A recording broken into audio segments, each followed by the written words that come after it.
잠이 오지 않는 밤, 당신의 꿈길에 함께할 감성스입니다. 오늘도 수고 많으셨어요. 피곤히 내려앉아 무거워진 하루의 삶의 짐을 내려놓고 편안한 쉼이 있는 밤이 되셨으면 참 좋겠네요.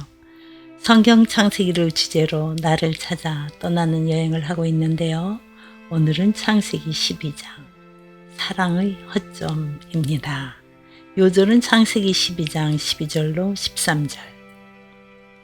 애굽 사람이 그대를 볼 때에 이르기를 이는 그의 아내라 하여 나는 죽이고 그대는 살리리니 원하건대 그대는 나의 누이라 하라. 그러면 내가 그대로 말미암아 안전하고 내 목숨이 그대로 말미암아 보존되리라 하니라. 창세기 12장, 사랑의 허점. 인간이 이 세상에서 끝까지 놓을 수 없는 것이 있다면 그것은 무엇일까? 인간은 거미의 발처럼 집착의 끈을 알게 모르게 세상에 내리고 살고 있는지 모른다. 버팀목이 없는 버팀줄들로 나를 지탱하며 살아가고 있는지도 모른다. 물질의 줄, 명예의 줄, 환락의 줄, 그 많은 줄들 가운데 끝까지 놓을 수 없는 줄이 있다면 그것은 무엇일까? 이 세상 끝날까지 놓을 수 없는 줄. 사람이 죽음을 두려워하는 것은 이별을 두려워하기 때문이라고 한다. 외로움을 피하기 위해 성을 쌓는 사람들이 끝까지 놓을 수 없는 줄은 정이 아닐까? 나와 내가 나누는 수많은 정 가운데도 뗄래야 뗄 수 없는 끈끈한 정, 바로 고향, 친척, 육신의 피부지에 대한 정이 아니겠는가. 하나님께서는 정의 안주를 추구할 나이에 아브라함을 부르시고 정을 끊으라고 하신다. 너는 너희 고향과 친척과 아버지의 집을 떠나 내가 내게 보여줄 땅으로 가라. 어디인지 미래가 불확실한 곳을 향해 안정된 현재를 떠나라는 명령보다 더 받아들이기 어려웠던 것은 정을 끊어야 한다는 것이 아니었을까. 아브라함은 자식이 없는 외로운 사람이었다. 그런 그가 아비의 집을 떠나야 한다는 것은 가슴 아픈 일이 아닐 수 없었을 것이다. 외로움에 대한 두려움을 갖고 있는 아브라함에게 하나님은 약속하셨다. 내가 너로 큰 민족을 이루고 내게 복을 주어 내 이름을 장대하게 하리니 너는 복이 될지라. 큰 민족을 이루게 하시겠다는 약속은 결코 너를 외롭게 하지 않으시겠다는 약속이었을 것이다. 인간이 자신들의 이름을 위해 바벨탑을 쌓자 지면에 흩어버리신 하나님께서 이제 하나님께 순종하는 자, 하나님을 자신의 삶의 동행자로 삼으려는 아브라함에게 너를 축복하는 자에게는 내가 복을 내리고 너를 저주하는 자에게는 내가 저주하리니 땅의 모든 족속이 너를 말미암아 복을 얻을 것이니라 하신다. 내 삶이 외롭지 않도록 내가 너와 함께 하리라는 약속과 함께 아브라함은 복이 근원이 되리라는 꿈을 꾸게 된다. 아브라함의 계보를 통해 하나님의 구속사를 완성시키려고 했던 것이다. 하늘의 복을 위해 아브라함이 해야 했던 첫 번째 일은 인간적인 집착의 정을 끊고 하나님의 변하지 않는 영원한 사랑을 믿음으로 받는 일이었다. 그가 떠나야 할 곳인 갈대아 우르는 인간 문화의 중심지로 부유와 우상들이 집결지였다. 아브라함이 아비 데라 역시 그 시대의 사조에 따라 우상을 섬겼다.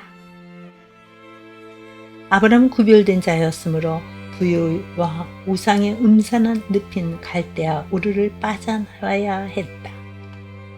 아브라함에게 영원한 이정표는 하나님의 말씀뿐이었다. 아브라함은 말씀을 쫓아갔다. 아브라함이 하란을 떠날 때에 그의 나이는 75세였다. 아브람 아내 사레와 조카 롯과 소유를 이끌고 가나안 땅으로 들어갔다. 외로운 나그네 행렬처럼 보였겠지만 보이지 않는 하나님께서 동행하신 길이었다. 하나님께서는 아브람이 외롭지 않도록 그에게 나타나 보이시곤 했다. 눈으로 봄으로 사랑의 확신을 갖는 인간의 연약함을 아셨기 때문이다. 세겜 땅 마므리 상수리 나무에서도 아브람은 하나님을 보았고 그 땅을 주시겠다는 약속을 받았다. 그 땅에는 이미 가나안인이 거하고 있었다. 그러나 아브람은 하나님의 말씀을 믿고 사랑으로 동행하시는 하나님을 위해 단을 쌓았다.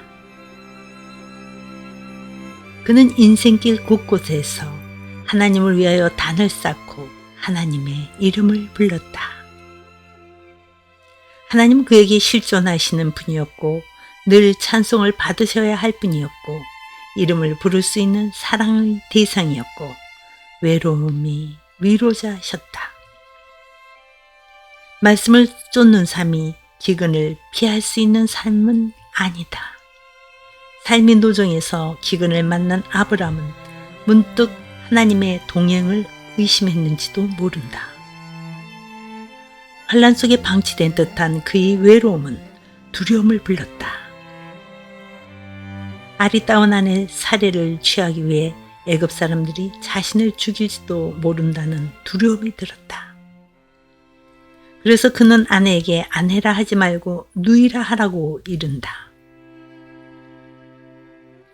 하나님과의 사랑의 관계를 의심하는 자는 인간과의 관계에서도 상처를 입는다.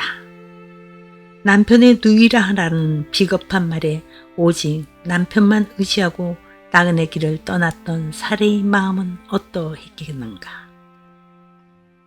아브람의 두려움에 대한 믿음이 사실로 나타났다.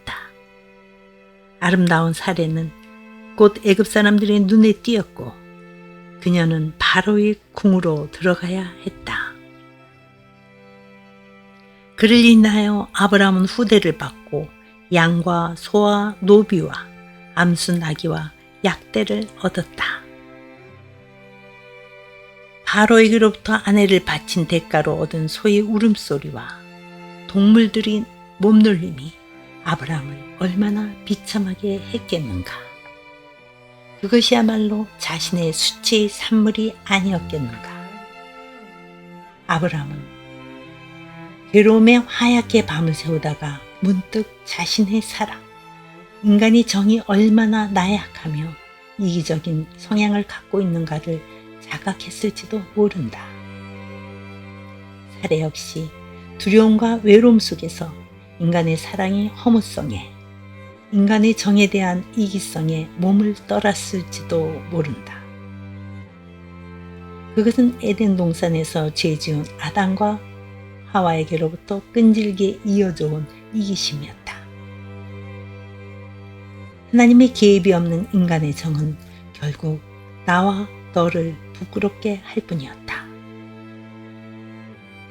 아브라함은 자신의 사랑의 허점을 직시하고 하나님 앞에 무릎을 꿇었다. 사례는 오직 남편의 사랑만 믿었던 눈을 하나님께 향했을 것이다.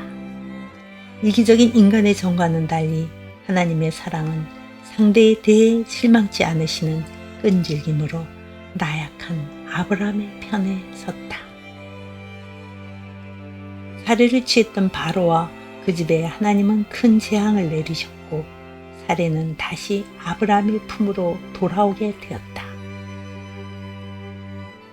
인간의 정의 비애와 한멸을 느낀 두 사람은 하나님의 무한한 사랑 앞에 사랑에 무능한 자신들을 발견했고 참다운 사랑의 실체는 서로를 정으로 묶어가는 것이 아니라는 교훈을 배웠을 것이다. 나란히 서서 하나님을 향해 손잡고 함께 가는 것, 그것이 사랑의 길이라는 것을 알았을 것이다. 그리고 사랑할 줄 모르는 인간을 택하셔서 사랑의 대상으로 삼으시고 외로운 인생길에 함께 하시는 하나님의 변치 않는 사랑을 체험했을 것이다. 고개 근원으로 위대한 꿈을 꾸던 아브라함은 바로의 실책을 들으며 보잘것없는 자신의 왜소함에 수치심을 느꼈으리라. 그러나 그러한 보잘것없는 인간을 들어 꿈을 꾸게 하시고 동행하시는 하나님의 사랑은 은혜로 아브라함 속에 이어져 가고 있었다. 창세기 12장을 마무리합니다. 변하지 않는 영원하고 무한한 사랑은 하나님께 있는 것 같군요. 나에 대해 실망치 않으시고 인간의 사랑이 허점에도 불구하고 나의 편이 되어주시며 인생길을 함께 하시는 변치 않는 사랑의 하나님. 당신이 인간의 사랑에 실망하고 좌절했다면 이제 그분을 바라보시면 좋겠네요. 이 밤도 평안하시길 기도합니다. 13장에서 뵙죠.